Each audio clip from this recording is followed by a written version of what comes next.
لا إله إلا الله وحده لا شريك له وأشهد أن محمدا عبده ورسوله. رب اشرح لي صدري ويسر لي أمري واحلل عقدة من لساني يفقهوا قولي. أما بعد السلام عليكم ورحمة الله وبركاته. وعليكم السلام ورحمة الله وبركاته. How are we all this morning? I hope you are keeping safe despite the whole pandemic COVID-19 issue that we have around, isn't it? So, you're welcome to my home.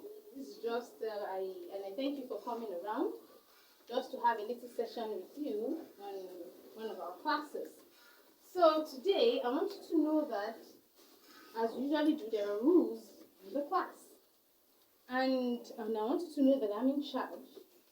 And for the fact that I'm in charge, you have to respect me. Is that understood? Yes, sir. As you respect me, leads to the other rules. You respect yourselves. Is that understood? Respect yourselves. As well as Sam has said, you should love your brother like yourself. If your classmate answers the question wrong, what do? Do you laugh at him or her? No, because you won't want to be laughed at. And on the other hand, as rules are in the classroom, don't cheat, don't lie, obey respect your teachers, and several others like that. You can tell me all the rules that you follow in the classroom. Yes, Habibullah? You concentrate while the teacher. You always concentrate while teaching. Do not eat while the teacher is teaching. Do not talk while the teacher is teaching. Do not talk while the teacher is. And part of it is that what you're just doing right now. If you want to answer any question, you raise up your right hand and then you'll be called upon. Don't say because you raised up your right hand, you have the right to talk. No, you have to wait for me to call on you. Now I'm going to give you other class rules. Ask for permission before doing any other thing. You understand? And always come to the class fully ready, bringing all the things that you need. Is that understood? So this morning, I want us to all open to page 124 of our textbook, where we'll be talking about, can you open that page for me, please? The significance of environmental sanitation in Islam. Now, what is this? Who can tell me what this is? Muhammad, a broom. And what is it used for? It's for sweeping. I know everybody knows what this is, don't we? Yes. So what is this? Amina, a dustpan. And what is it used for? For packing the dirt after sweeping. And then, what is this? A mop stick. What is it used for? For cleaning the floor. Mashallah. Atakbir. Allahu Akbar. So, I can see that we are all conversant with this kind of things.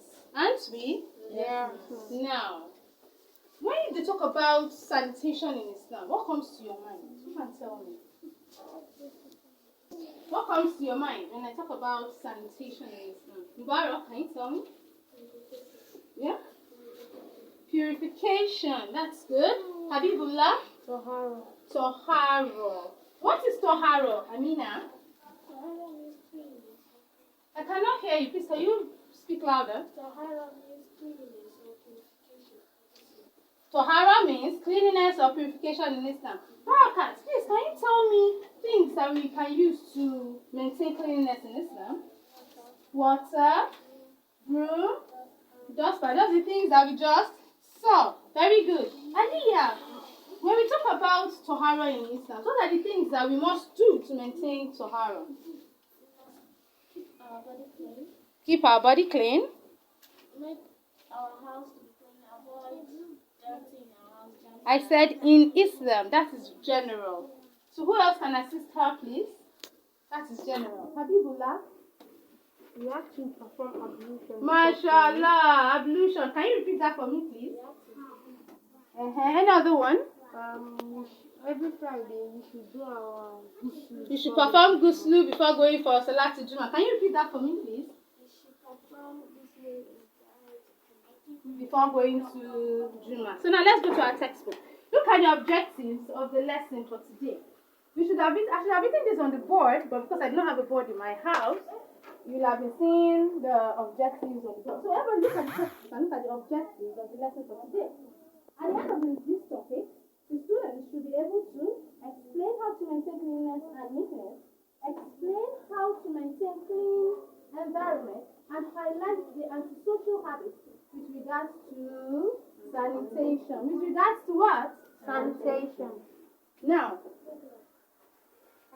could you explain to me how a clean environment should look like? Let me go this way. Is this place clean? Yes. Are you sure? Yes. Are we sure? Yes. Now, can you identify a dirty environment when you see it? Yes. Are you sure? Yes. Now, I'm going to be showing you pictures from my phone of an environment. So you are going to be telling me if it is clean or dirty. Now, I want us to all look at this. I want us to all briefly look at this. Can we see it? Have you seen it? Can we all see it?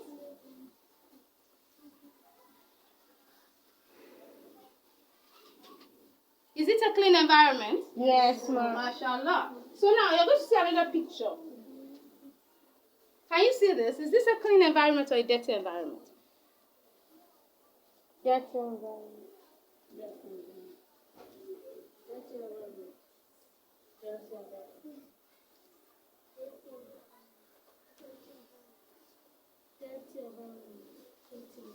Now, can you live in this kind of environment? No. I can see people passing through, walking as if nothing is happening.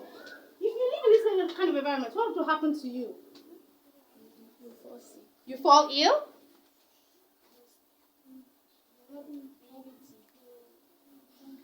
Oh, that's his tap, please.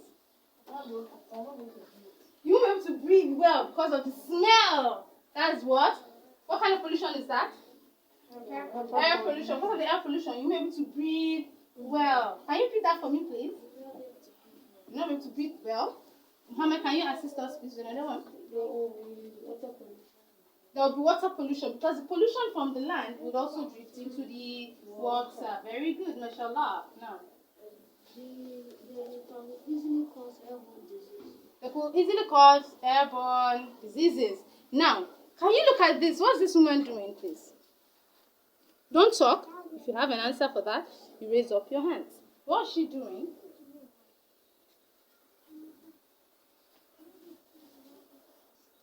What is she doing? Barakat, what's she doing? She's cleaning the environment. Now look at that environment. You can tell me what caused that. Critically, what caused that amount of dirt? What could have caused that? Anybody? Muhammad? No, I think when people expose You could remove your mask a bit so we can hear you. when people expose their dirty from their house, they take it outside and throw it away from the road where people. Okay, when people empty their dustbins on the road. Very good. Amina? When there's ignorance, people don't know, people do things anyhow. For example, if you eat something and throw the dirt, maybe the wrapper of your biscuit on the floor. Before you know it, you have a lot of dirt. Yes, very good. Carelessness. Did you say carelessness? Yes, I would agree with you. Because when people start putting dirt in a particular place, and you're passing by it, and you're seeing the dirt, and you're not saying anything, that's carelessness. I expect someone to talk about it. Hey, but you shouldn't drop that thing there. Is that understood? Check it in. People throwing dirt from the car onto the road. Dirtiness. Some people are just dirty. They exhibit a lot. They don't care. You can see the picture I showed you earlier on. The place was dirty and people were passing through it. Can you pass through such a road? No. If you have to pass through such a road and you don't have a choice, how would you feel? Can you think? How would you feel? Aliyah? You feel horrible. Can you imagine? Yes, Barakat, how would you feel?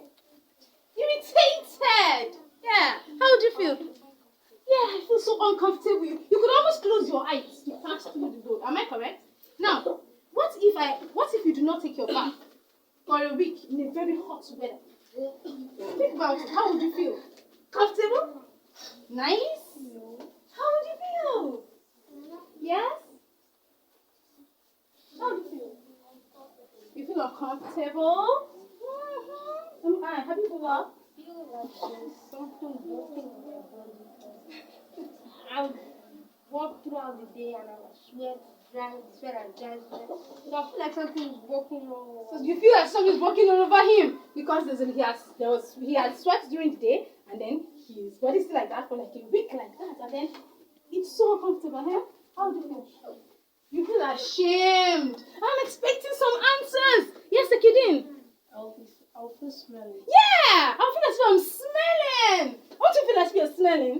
As if you want to come where people are. You feel as if once I step there, everybody will cover their nose. One day, And you feel irritated. you feel irritated. So once you don't take your bath for a week, that is just shows you self-hygiene. For my class, as I told you earlier on, that we had rules.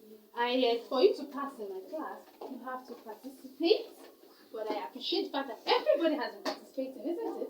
And on the other hand, you have to concentrate while I'm teaching, and you have to do my assignments. Is that understood? Now, who can tell me in Islam 3 things that is needed for purification in Islam? 3 things that is done in Islam for you to achieve purification. For you to be clean. Amina. Tayammum, ablution, ghusl. But when someone comes to you and just asks you that, how can tayammum purify you when you're not using water? You understand? You're using what? Sand, dry stone, clean stone. So, how can you purify yourself with that? No, he said it's quite confusing because someone's really arguing with you. And then, could you prove that? Yes, sir. You can try, okay? Number one, I'll go and bring the Quran because we can't do anything without the Allah says to do or the Prophet. So I'll bring the Quran and show him some verse of Quran where Allah says that. Where Allah says that it is a way of making things easier for us. Because before you pray, you must do what? Purify yourself.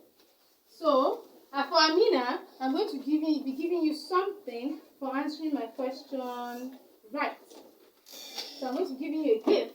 So the rest of you should work hard so that you could get something when you answer my questions. And also Habibullah, yes, he was able to convince us that tayammum is a form of purification. MashaAllah, barakallahu fi. Barakallahu fi. Now, so before we round up the class, I'll just look into our textbooks. And then we should look at the first part, which is Tohara. Tohara is an Arabic word which means what? What does it mean? Cleanliness. Cleanliness or what? Purification. It is the act of wiping off any dirt or impure matter from the body, clothes, and environment. Purification could be made possible in the following ways. You can see it is there. It says wudu, ghusl, and what? Tayammum. What is wudu? Wudu is ablution. And how do we perform ablution? By using water. So Muhammad here is going to show us how to perform ablution before the end of the class. I'm going to get him. What do we need to do our ablution? Water. Clean water and a kettle of clean water. So he's going to perform ablution in front of the whole class for us to see how to perform ablution. And he's also going to, someone else like Habibullah told us that tayammum is a form of purification. He too is going to be showing us how to perform tayammum. So, and then you only perform tayammum when there is no water or what should I reason? When you are ill and then the weather is really cold and you can't really touch water. When you are in the desert and there is no water, no water at all. And when there's a condition that when you're injured and the doctor tells you that That particular injury. Yes, but you can still do ablution, but when it comes to that wound, you wipe over that particular place. Is that understood? Mashallah.